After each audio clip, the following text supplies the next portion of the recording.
Hai rekan-rekan, ketemu lagi di Tentang Buku dan seperti biasa di podcast kali ini kita akan ngobrol karena mungkin rekan-rekan juga sudah lihat judulnya ya. Kita kali ini ada di segmen ngobrolin buku dan kali ini kita akan kembali ngobrolin buku bersama dengan sahabat saya. Mungkin sudah sering lihat ya rekan-rekan ya. Udah lama sih kita ngetik sebenarnya. Udah beberapa bulan Dan yang lalu ya. Percaya nggak banyak yang komen ketika kita ngobrol. Jadi ketika kita yang ngobrol tentang buku itu ternyata banyak teman-teman yang komen dan pingin dilanjutkan. Komennya apa? Oh, kirain berdina-dina. Ini siapa sih orang botak nih, nggak jelas nih.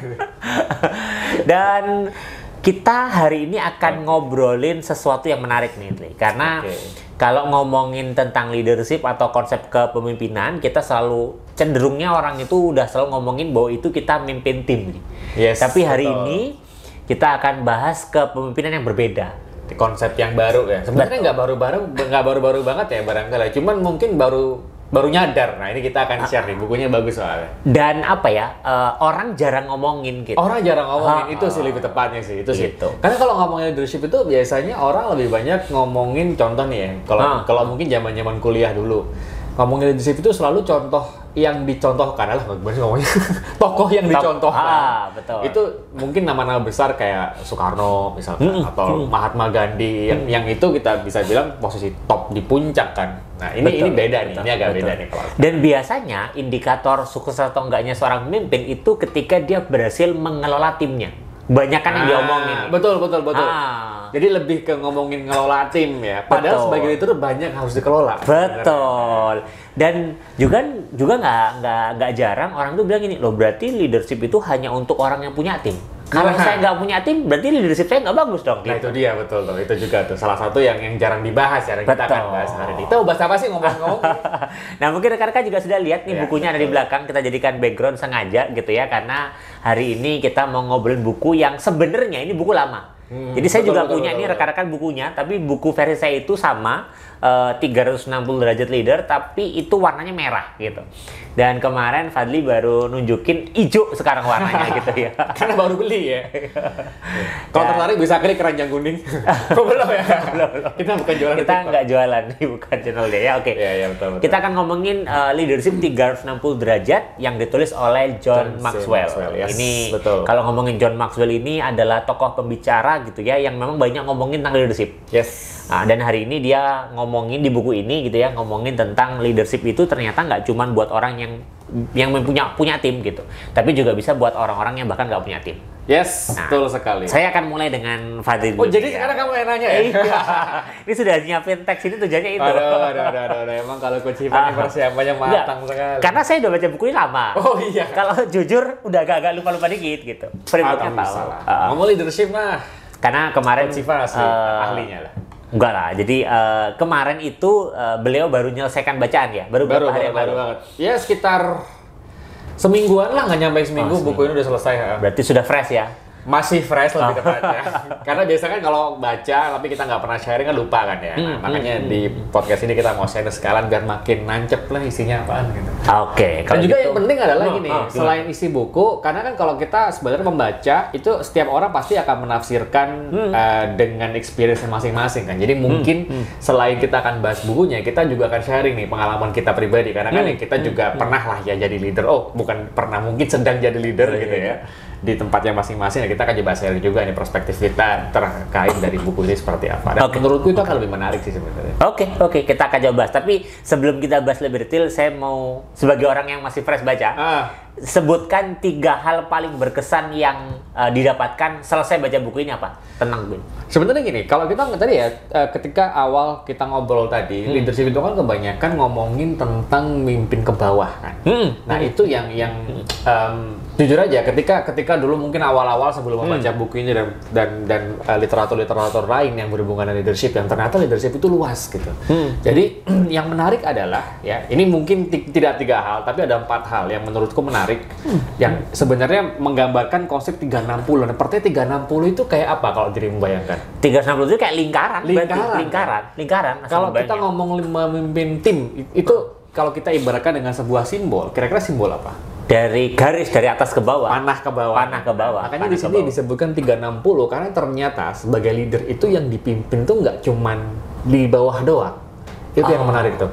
Jadi sebagai seorang leader, terutama ketika di perusahaan nih, perusahaan itu kan kita nggak ujuk-ujuk dia langsung jadi CEO kan. Iya. Kecuali kalau kita mau CEO toko kelontong sendiri, nah itu mah bisa-bisa aja kan. Sekarang CEO ya si orang ya, di LinkedIn CEO apa gitu kan. Iya. kita nggak tahu kayak apa. Betul. Jadi menariknya adalah ketika kita menjadi leader gitu ya.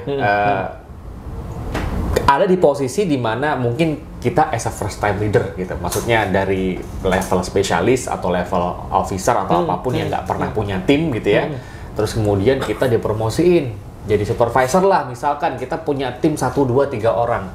Nah, menariknya adalah ketika kita berada di posisi tengah, itu yang disebutkan dalam buku ini adalah ketika kita berada di posisi tengah, itu kan kita harus mengolah banyak hal sebenarnya. Iya, berinteraksi dengan banyak orang juga. Betul, tidak hanya tim aja kan, tapi kita harus mengelola yang lain. Contoh, kita punya atasan yang harus kita kelola gitu ya bahasanya. Kita support. Kita support ya.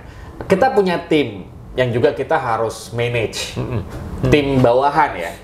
Kita punya peers yang selevel. Karena supervisor itu kan biasanya di perusahaan tergantung strukturnya sebesar apa ya. Betul. Jumlahnya kan nggak 1-2 orang kan, mungkin bisa lebih banyak. Kita juga bisa membangun relationship atau mengelola mereka lah mungkin bahasa sederhana. Dan yang paling penting adalah bagaimana kita mengelola diri. Makanya 360 kan. Jadi kalau ibarat panah itu panahnya nggak cuma ke bawah, ada ke samping dan ada ke atas. Betul. Yang itu jarang diobrolin sebenarnya kalau kita ngomongin leadership. Iya. Padahal kalau saya boleh pribadi nih setelah baca ini, sebenarnya memimpin 360 derajat ini sebenarnya perlu dimiliki orang sebelum memimpin tim. Bahkan iya sebenarnya. Karena ada kan memimpin diri sendiri gitu. Kalau kita ngomongin leader, kita nggak akan bisa memimpin orang lain kalau kita aja ngatur diri sendiri aja nggak bener gitu loh. Maka sebenarnya, dan gini, kita nggak akan bisa memimpin tim kalau kita hubungan kita dengan atasan kita jelek gitu loh.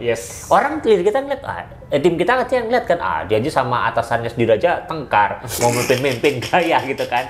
Maka sebenarnya kalau aku nangkap setelah baca buku ini dulu gitu ya, leadership 360 ini menjadi penting. Kenapa? Penting banget. Biar kita itu aware dengan diri sendiri gitu, bahwa walaupun kamu sekarang nggak punya tim, kamu itu punya kewajiban untuk menjalankan peran kamu dengan baik. Yang kalau peran kamu ini dijalankan dengan baik, kamu itu bisa jadi panutan, timmu itu respect gitu.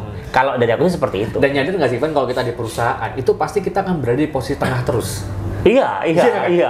Bawah, oke lah sih bawah lah ya, pelaksana gitu kan. Terus supervisor, tengah dong, ada atas, ada bawah, ada samping.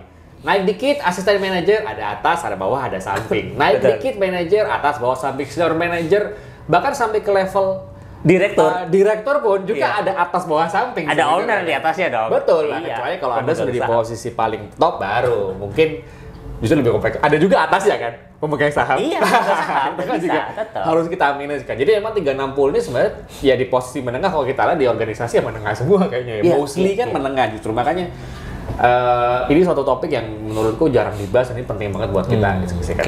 Ya. Oke, kalau gitu kita langsung bahas nih. Yang pertama apa nih? Kalau kita ngeliat orang nih masuk di suatu organisasi, kan nggak mungkin dia pasti memimpin tim.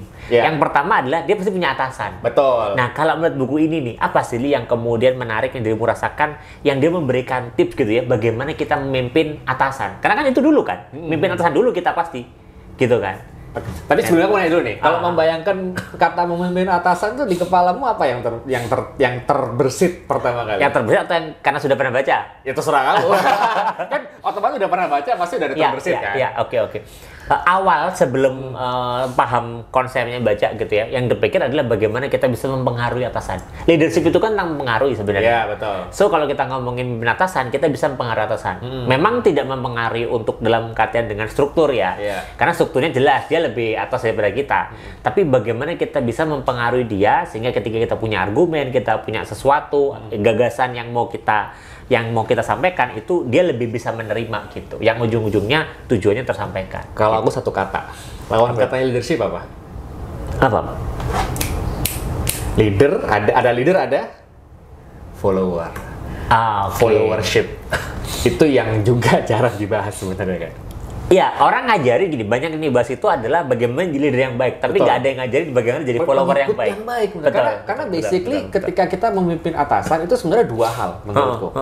Bagaimana kita menjadi apa namanya, ini di buku ini juga dijelasin kalau nggak salah, bagaimana kita memimpin diri sendiri dan bagaimana kita tadi buy in dengan atasan. Tapi kata kunci utamanya adalah followership sebenarnya. Karena kan sebenarnya yang dibutuhkan atasan itu apa sih? Kita menjalankan peran kita dengan baik. Menjalankan peran kita dengan baik. Dan peran kita yang baik itu seperti apa gitu kan pertanyaannya. Ya itulah yang sebenarnya kunci pertamanya. Jadi ketika kita mau manage up ya, kita kan ibaratnya mau memengaruhi atasan. Nah, ini yang kita harus batasin adalah memengaruhi atasan dengan menjilat itu beda. Oh iya, iya. Bener kan? Iya, bener iya, kan? iya. Nah ini kalau perspektifnya Lebih banyaknya yang mana sekarang di organisasi? Nggak berani jawab. Karena beda-beda ya. Ya, bukan beda-beda, mirip loh. Hampir mirip loh sebenarnya, hampir mirip. Karena tapi ada esensi fundamental yang berbeda. Tapi throughout my experience ya, dari pengalamanku berkarir selama beberapa tahun di beberapa company, memang ya aku nemu ada yang memang mereka followership, ada yang menjilat, dan itu memang sangat terlihat bedanya. Jadi fundamentalnya adalah bedanya apa sih manage up dengan menjilat? Esensinya ketika bekerja itu apa sih sebenarnya? Menghasilkan karya. Result kan? Iya, menghasilkan sesuatu. Yang membedakan adalah ketika menjilat, resultnya kosong. Oh. Kalau menurutku ya, tapi nggak tahu nanti kalau mungkin jadi punya proses. Karena aku pernah ada pengalaman di satu company ya, ketika pengalaman bekerja, ada yang seperti itu. Jadi ya biasa kan kalau di kantor kita gosip-gosip lah ya, itu kan wajar lah ya. Maksudnya pasti akan hal yang hiburan ya. Itu bulan puasa nggak itu gosip-gosip? Oh, nggak tahu. Udah bertahun-tahun yang lalu. Tapi memang ada, ya ada yang tipikal orang yang menjilat dan memang semua orang tahu bahwa ini hasilnya ternyata bukan dari dia. Maksudnya dia mencopot hasil dari orang lain. Yang itu akhirnya, dan semua orang tahu sebenarnya dia menjilat. Tapi di sisi lain juga ada yang memang benar-benar berkarya, yang itu hasil dari kerja keras dia, pemikiran dia, dan memang ada hasilnya, dan itu memang mendapat support dari yang lain juga gitu. Jadi itu menurutku yang pertama adalah prinsip dari manage up, kita menjadi follower, dan yang namanya follower yang baik adalah ketika kita bisa memberikan hasil yang maksimal. Karena fungsi karyawan dalam organisasi itu kan menggerakkan roda organisasi, kan memberikan hasil kan, tergantung perannya masing-masing gitu. Sama yang kedua, aku nggak tahu dibahas di buku apa nggak, aku lupa ingat. Tapi kalau nggak salah sempat dibahas juga tentang bagaimana kita menjual ide. Karena atasan itu kan kadang semakin tinggi levelnya kan dia semakin nggak lihat bawah kan. Ya karena banyak yang harus diurusi. Banyak yang diurusi dong. Semakin high level itu kan kalau mungkin dirimu perhatikan ya, ketika semakin tinggi level seseorang itu semakin dia jauh dari kondisi yang di bawah. Contoh gini, misalkan level pelaksana gitu yang di lapangan dengan level mungkin 3-4 layer di atasnya. Orang yang di atas tuh nggak tahu di bawah seperti apa. Kadang itu yang menjadi gap kan. Itu kalau nggak salah di bukunya buku lain sebenarnya, Leader Eat Less dibahas tuh kalau nggak salah. Si Simon Sinek kalau nggak salah. Betul. Jadi sehingga posisi di tengah itu sebagai penjembatan kan. Jembatan informasi dan juga jembatan ide gitu. Karena bagaimana kondisi di bawah ini yang mungkin ada bergejolak permasalahan yang tidak di-aware sama atasan, gimana sebagai pemimpin itu bisa memberikan ide-ide itu, ide-ide dan informasi yang ya, nggak cuma informasi masalah ya kan. Leader nggak mau kan, cuma kita ke atasan gitu, Pak ini ada masalah nih Pak, gitu. Pasti maunya solusi juga. So that's why problem apa, informasinya apa, solusi bagaimana. Nah itu adalah prinsip yang mungkin aku tangkap menarik ya dari manage up atau memimpin atasan yang dari buku ini. Itu bagus banget sih, karena ini jarang banget dibahas. Betul. Dan kalau dirimu gimana? Nah ini menarik, nambahin dikit dari apa yang tadi disampaikan oleh Fadli sebenarnya ya. Kalau kita ngomongin tentang kita harus memberikan kinerja yang optimal gitu. Di buku ini sebenarnya dibahas juga gitu. Kenapa sih kita perlu memberikan kinerja yang optimal? Salah satunya adalah gini, kalau kinerja kita optimal, kita menghasilkan result yang diharapkan oleh perusahaan, ternyata di situ juga lah influence kita meningkat di atasan kita. Benar ya. Itu karena kuncinya. Makin kerjaan kita kualitasnya bagus, leader kita itu akan makin trust. Dan ketika trust sudah kebangun, dia akan cenderung menyerahkan kepada kita. Ya sudah, menurut kamu baiknya gimana? Gitu. Itu indikator ya sebenarnya. Itu kan bisa jadi satu indikator ketika kita berhasil manage up atau manage atasan kita adalah ketika kita dipercaya justru kan. Betul. Jadi kalau di sini bahasanya itu adalah bagaimana kita terus memberikan nilai tambah. Iya, betul. Kita bukannya memberikan masalah buat diri kita, tapi kita memberikan solusi. Karena kalau itu kita lakukan terus-menerus, influence kita itu akan meningkat. Dan kita lebih mudah untuk dalam tanda kutip mengatur leader kita. menurut gitu. Karena kita sudah kinerja kita bagus, kita bilang, Pak ini harusnya gini. Akhirnya dia dipimpin sama kita kan, ya sudahlah, menurut gimana gitu kan. Nah di sini ngomongin tentang leadership, bagaimana kita manage staff itu seperti itu. Ya at some point akhirnya ya membangun kepercayaan ya. Dan akhirnya nanti at the end of the day kalau kita mau berbicara karir progression gitu kan, ketika atasan kita sudah percaya, ketika ada posisi lowong atau mungkin apa kan pasti kita akan dipromo juga kan sebenarnya. Betul. Kita akan diusulkan terlebih dahulu. Betul. Dan yang jelas ya hasilnya tadi ada ya, biar nggak sekedar menjilat gitu kan. Betul. Jadi memang kuncinya adalah berikan kinerja yang baik, maksimal.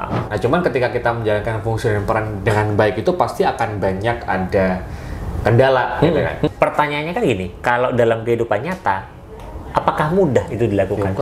Kita merasa antara kemampuan kita dengan pekerjaan diberikan itu nggak sejalan gitu.